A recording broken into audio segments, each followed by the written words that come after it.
भारतीय संस्कृति में व्रत और पर्व केवल धार्मिक कर्मकांड नहीं, बल्कि समाज और परिवार के जीवन में संस्कार, नैतिकता और प्रेम के सूत्र हैं।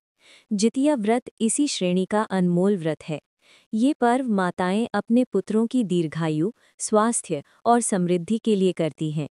भाद्रपद मास के कृष्ण पक्ष की अष्टमी को ये व्रत किया जाता है। इसे जीवित पुत्र का व्रत भी कहा जाता है।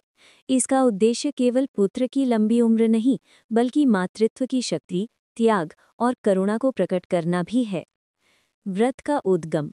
जितिया व्रत का मूल प्राचीन काल से जुड़ा है। लोक कथाओं और पुराणों के अनुसार जब समाज में संतान की रक्षा सर्वोपरि थी, तब माताओं ने संकल्प लिया कि वे पुत्र की रक्षा के लिए कठिन तपस्या करेंगी। इस व्रत का संबंध राजा जीमूत वाहन की कथा से जुड़ा हुआ है।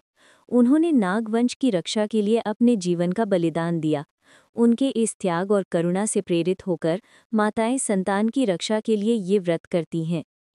नाम का अर्थ। जितिया शब्द जित से बना है, जिसका अर्थ है विजय प्राप्त करना। व्रत के माध्यम से माताएं अपने पुत्र को संकट और मृत्यु से विजय दिलाना चाहती हैं। इसे जीवित पुत्रिका भी कहा जाता है, अर्थात संतान को जीवित रखने वाला व्रत। धार्मिक और सामाजिक महत्व। धर्मशास्त्रों के अनुसार संतान की रक्षा माता का परम धर्म है। इस व्रत में माताएं निर्जल उपवास रखकर पुत्र की दीर्घायु और सुरक्षा के लिए भगवान से प्रार्थना करती हैं।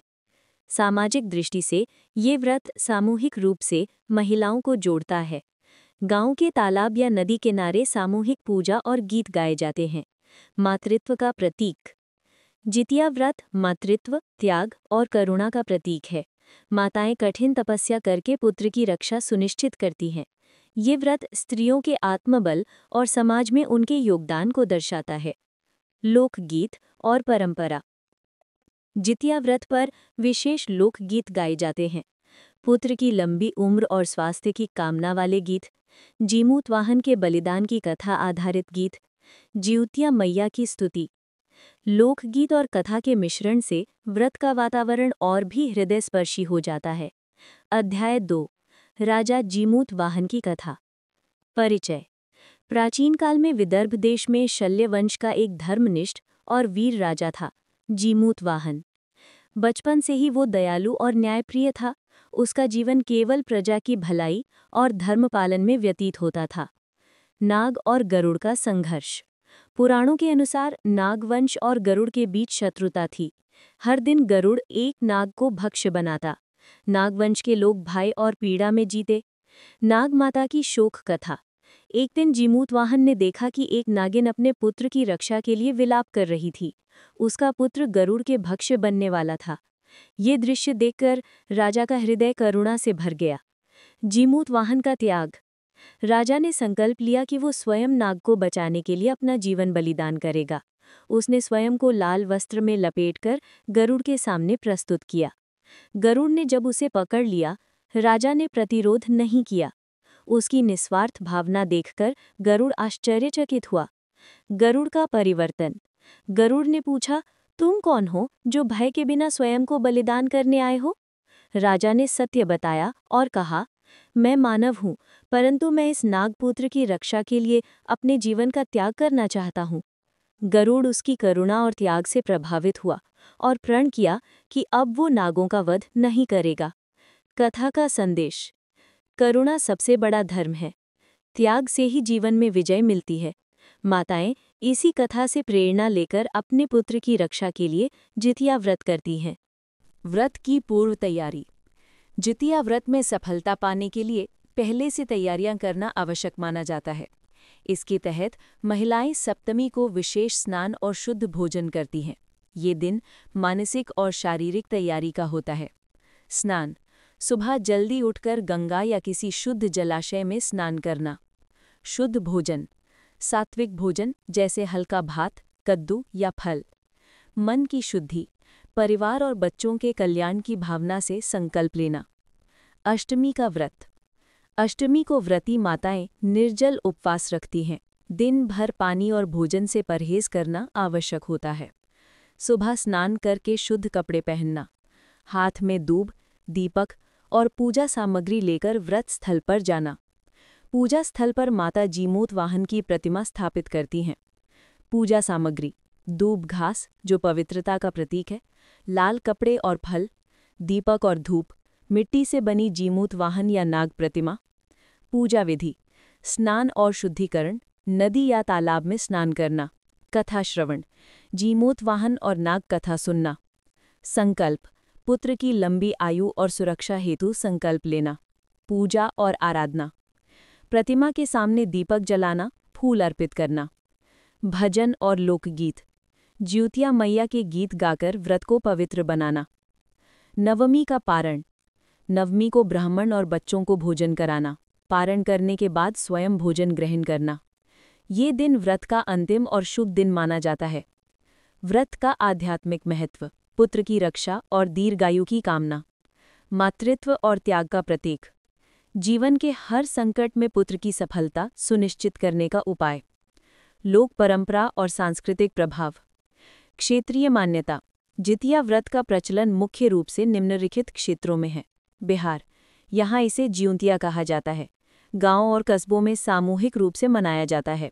झारखंड, आदिवासी समाज में भी ये व्रत लोकप्रिय है। पूर्वी उत्तर प्रदेश, गोरखपुर, देवरिया और बलिया क्षेत्र में बड़े उत्साह से मनाया जाता है। नेपाल, तराई क्षेत्रों में माताएं पुत्र की लंबी आयु के लिए यह व्रत करती हैं। लोक गीत और कथाएं: व्रत के दिन महिलाएं विशेष गीत गाती हैं।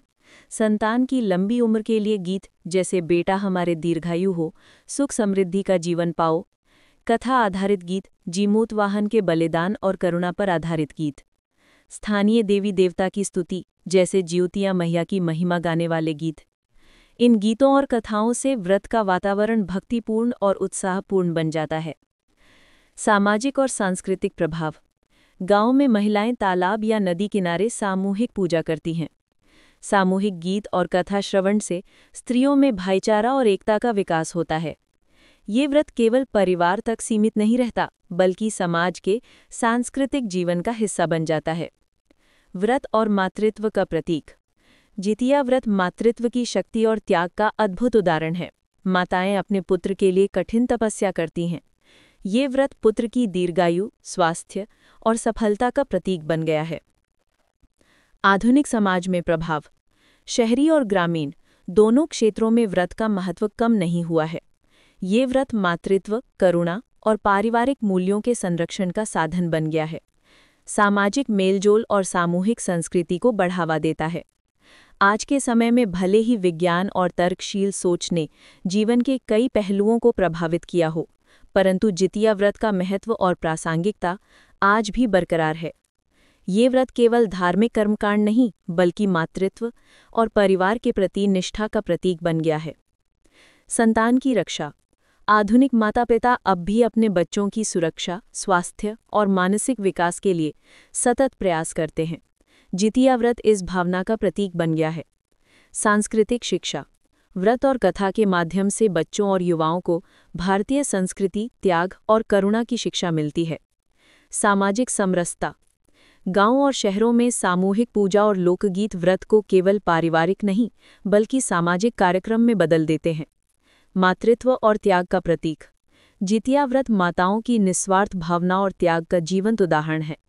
ये व्रत ये सिखाता है कि संतान की सुरक्षा और भलाई के लिए माता किसी भी कठिनाई से नहीं डरती। त्याग और तपस्या से जीवन में संकटों पर विजय प्राप्त होती है। मातृत्व केवल जन्म देने तक सीमित नहीं है, ये संतान के जीवन की सफलता और सुरक्षा तक जारी रहती है। सामाजिक और सांस्कृतिक महत्व: जितिया व्रत का प्रभाव केवल पारिवारिक जीवन तक सीमित नहीं है, ये व्रत समाज में भी कई महत्वपूर्ण संदेश देता है। सामूहिक पूजा और लोकगीत समाज में भाईचारा और एकता बढ़ाते हैं। लोकगीतों और कथाओं के माध्यम से नई पीढ़ी में सांस्कृतिक और धार्मिक शिक्षा का संचार होता है। व्रत माताओं को मानसिक और आध्यात्मिक शक्ति प्रदान करता है। लोक कथाओं और आदर्शों का प्रसार: जितिया व्रत से जुड़ी लोक कथाएं जैसे राजा जीमूत वाहन की कथा माताओं के समर्पण और करुणा की मिसाल प्रस्तुत करती हैं। कथा में यह सिखाया गया है कि बलिदान और करुणा से ही जीवन की सच्ची विजय मिलती है। यह आदर्श माताओं के लिए प्रेरणा बनता है और बच्चों के लिए नैतिक शिक्षा का माध्यम। आधुनिक समाज में भी माताएं इस कथा को सुनाकर बच्चे में गुण, नैतिकता और सहानुभूति विकसित करती हैं। निष्कर्ष: जितिया व्रत केवल एक धार्मिक परंपरा नहीं है, ये मातृत्व, करुणा और त्याग का उत्सव है। ये व्रत माताओं की निस्वार्थ भावना और पुत्र के प्रति अटूट प्रेम का प्रतीक है।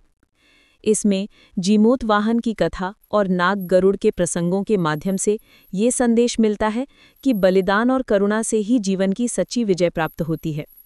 आधुनिक समय में भी ये व्रत परिवार और समाज को जोड़ने, सांस्कृतिक मूल्यों को बनाए रखने और मातृत्व के महत्व को प्रदर्शित करने का सर्वोत्तम साधन है।